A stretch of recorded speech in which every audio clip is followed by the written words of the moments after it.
And it's very important to network nga, no? Dahil nga, kung nalaman mo na, ay, scholarship siya ng ganito.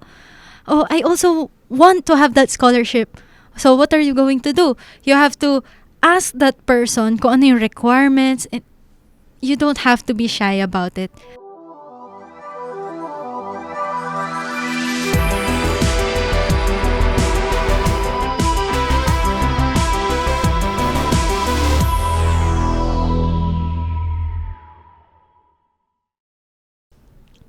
Hi guys! Welcome to Kakacomputer. I am Max, third-year computer engineering student from Pamantasan ng Lungsod ng Maynila. And I'm Michelle, another third-year computer science student from PLM. So ayan, Ate Max, since pareho tayong from PLM, I know na pareho tayong ISKA.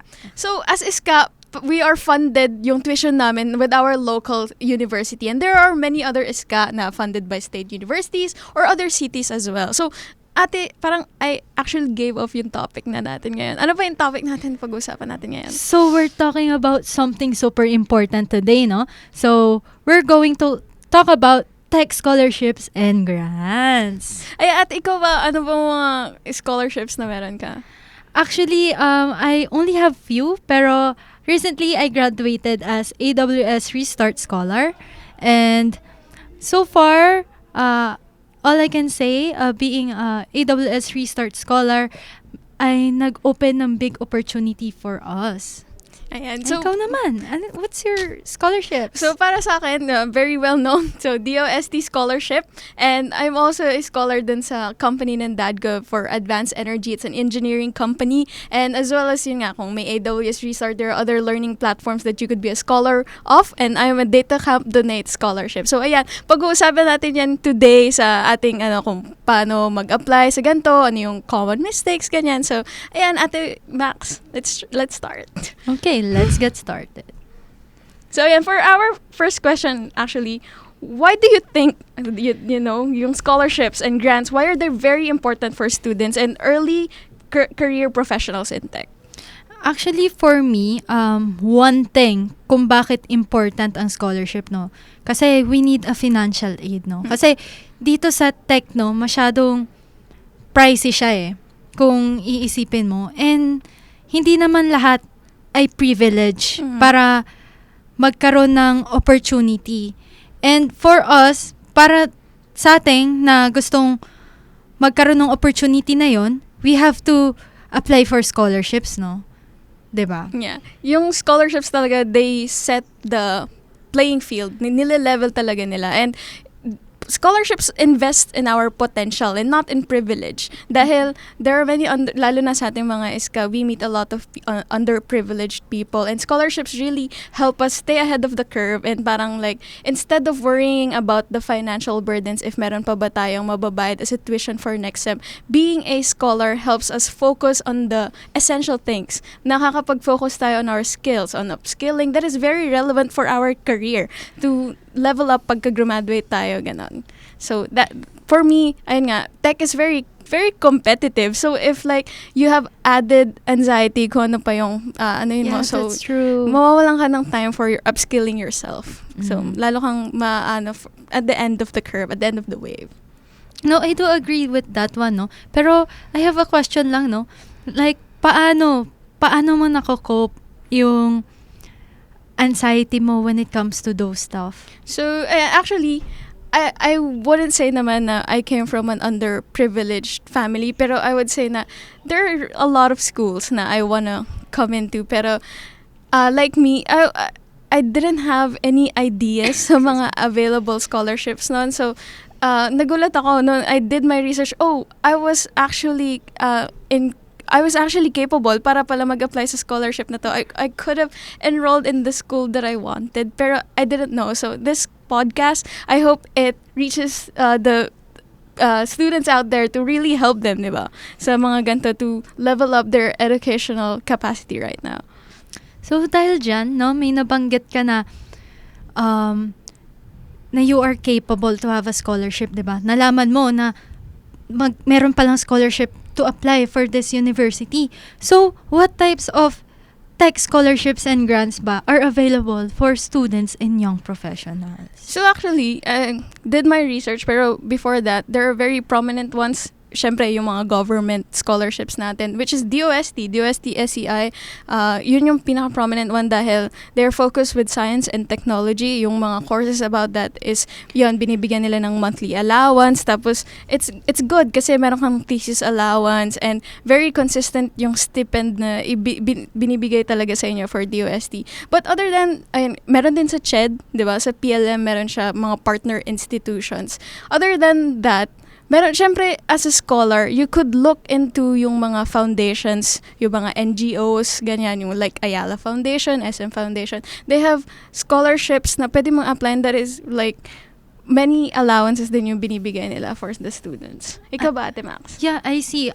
Dahil nga sa mga nabanggit mo, I also wanted to add na sa mga government nyo, no, sa mga municipality, there are some opportunities na open doon, no? Actually, they are not very loud about it. All you have to do is to ask. Mm-hmm. Kasi if you're very eager and gusto mong malaman na, oh, is there a scholarship for this one? If it's not bad to ask naman. If wala man, then it's fine also. Pero as far as I know, sa mga municipalities, they offer scholarships ng basta lapitan mo sila and they're going to offer you some financial assistance. Ayan, sabi mo nga ate na asking is important. It's important to be intentional. And I think yung sa AWS restart mo rin came from your affiliation with AWS, ganyan. So, actually me, myself, dun nga sa Data Camp Donates, I got that through joining GDSC sa PLM. So, it's important then that you join organizations that offer or show you opportunities like this. Dahil it's important to be intentional to join opportunities like that. Mm-hmm. Ayan. Okay. So, ayun, ate, since ang dami nating minention na scholarships, how do you think I think that overlaps din, no, to be intentional, to ask people, to find your own mentor, kung paano sila makakanap. Pero ikaw, do you suggest anywhere that they could search off? Ano pwede lang mahanapan talaga? Actually, for me, they can find tech scholarships and grants that are right for them. It's just by searching up. Ayun nga ang sabi ko, basta once na napaisip ka na, oh, may ganito bang scholarship sa ganito, you have to search it up. Kasi it's free na na yung internet, it's very wide na malaki na siyang bagay. Tapos, everything, may mga resources na dyan You have those, pwede kang mag-search, pwede mong sabihin na, kunwari kay Google, sabihin mo, hey Google, is there a scholarship for financing my education for this university? Or meron din mga nag-offer ng scholarship through technology. Parang sasabihin mo lang na meron pang ganito. Kasi just always keep wondering, no? Kasi as long as you wonder, wala naman kasing masama kung tatanong ka ng tanong. Ganon. Kaya, it's free naman. You're free to ask. Yeah, and malaki naman ng platform yung one Google search away yung pwede mo puntahan. And actually, kanina, researching din, what are the scholarships available in the Philippines? And maraming nagpo-post kahit hindi sila yung nag-offer ng scholarships like Globe. And hindi lang sa Google. You could actually join FB groups, organizations sa school nyo. You could ask people directly, yung mga naging scholar na, ano ba yung alam nyo pang scholar, ganyan, baka naman may alam pa sila. And actually, I found, dahil hindi lang naman to for scholar, we are also talking about grants for theses, for startups actually. So, yung grants na yun, I saw something about DOST-DPMIS. Parang it's a database or a platform where you can search or call for proposals. And dun may lalagay yung thesis mo. Dun may lalagay yung startup idea mo. And DOST would handpick them and ayun nga, kung sino yung bibigyan ng grants doon. So I think searching is a very that's your go-to talaga. Instead of going or ask others, that's your assignment. That's the first thing you do. Yeah, malaking bagay nga no. Sabi nga ni Mitch kanina na you have to ask others as well, no? Dahil nga sa pagtatanong mo, dahil nga sa pagwo-wonder mo, may mapupuntahan naman yun. And it's very important to network nga, no? Dahil nga, kung nalaman mo na, ay, scholarship siya ng ganito. Oh, I also want to have that scholarship. So, what are you going to do? You have to ask that person kung ano yung requirements. And you don't have to be shy about it. As long as, kasi, for you to have something, dapat, very, persistent ka about it eh. Dapat, gusto mo talaga siyang kunin, kaya dapat tanong ka ng tanong.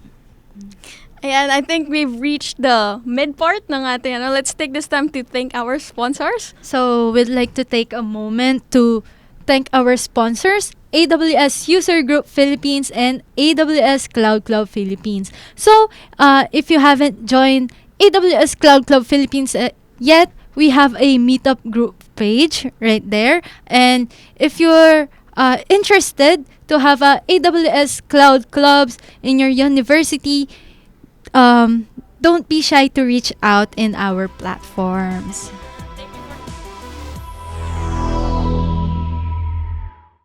So, ayan, going back to the topic. So, ngayon, since we showed them now saan pwede mag-apply, anong pwedeng gawin, pagka nag-a-apply na sila, so sa ating mga scholar, what do you think are the common mistakes na nagagawa nila in applying?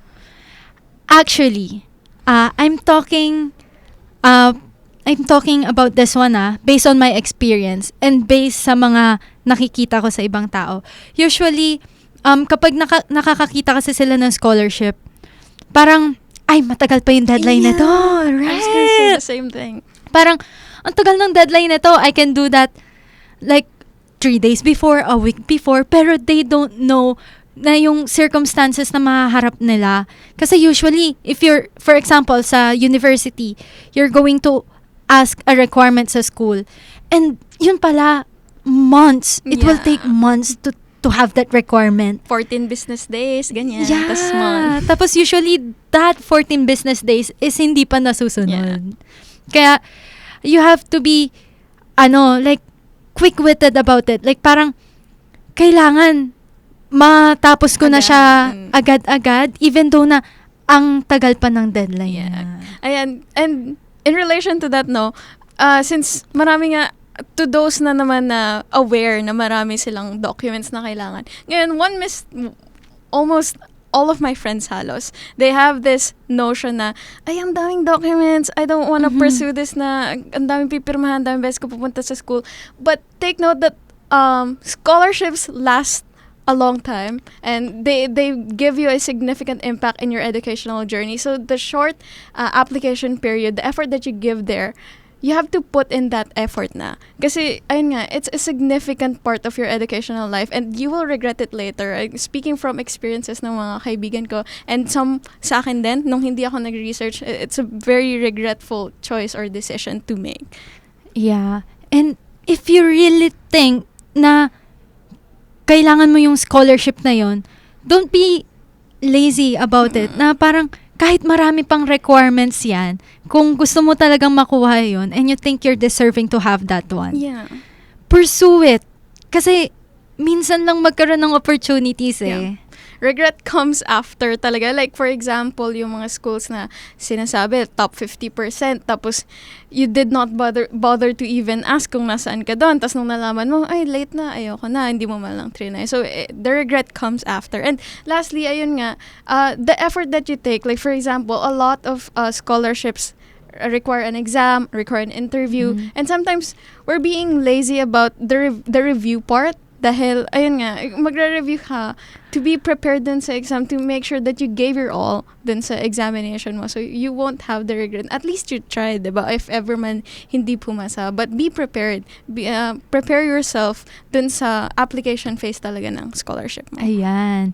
100% effort in applying scholarships. So, yun din, nasabi natin na in scholarships, hindi lang siya exams, hindi lang siya grades. Sometimes merong essay, di ba? Merong din interview. So, para sa'yo, Ate Max, ano ba yung masasuggest mo sa mga scholars natin na papasok pa lang dito sa part ng application? Okay, for me, so dun sa essay part, usually kasi, ang sinasabi is, describe yourself. So, usually, in describing yourself, dapat i-cater mo na yung sarili mo. Ibenta mo na yung sarili mo. For example, you have a lot of experiences na nag-hackathon ka, nag-ideathon ka, and you had this huge opportunity and nagkaroon ka ng maraming acknowledgements. Ilagay mo ng lahat para they can see that you actually have a path on this one. Kasi usually, ng mga essay na nababasa ko, usually like, kapag nanonood ako ng documentary, why didn't I pass the scholarship? It's because they became way too generic about their essays. So, kailangan dito, ibigay mo na yung all mo. Like, parang, I can do this, I can do that. Tapos, for example, I am the strength of my family, something like that. Building up on that, no, ate. This is just my 2 cents, no. Pero dun sa mga international interviews, mga essay na nababasa ko, like, you have to introduce your own sense of authenticity doon sa essay na sinusulat mo. You have to bring your own uniqueness. And sometimes uniqueness, it doesn't come in the form of strengths lagi. Sometimes you could show your authenticity if you show your vulnerability and how you use this vulnerability and how this vulnerability molded you to use it as your strength, diba? So I think that shows depth to your character. So ayun, for the part ng showing your uniqueness for the application part. So ngayon, dun sa application nga, once you've already passed yung mga ganon, what do you think we can do as actionable steps na last para sa mga viewers natin kapag nagsistart na sila ngayon? Okay, so the actionable steps that we have to do is to list all the scholarships, no, na you can have, no, and i-pursue mo lang siya ng i-pursue. The more you have it, the more chances na meron ka. Yeah, and don't forget to organize, find your own mentors, find the people that you can relate to. That's all done, no? Do your research, do your assignments, and go get that scholarship. And I do hope you learned something from us today.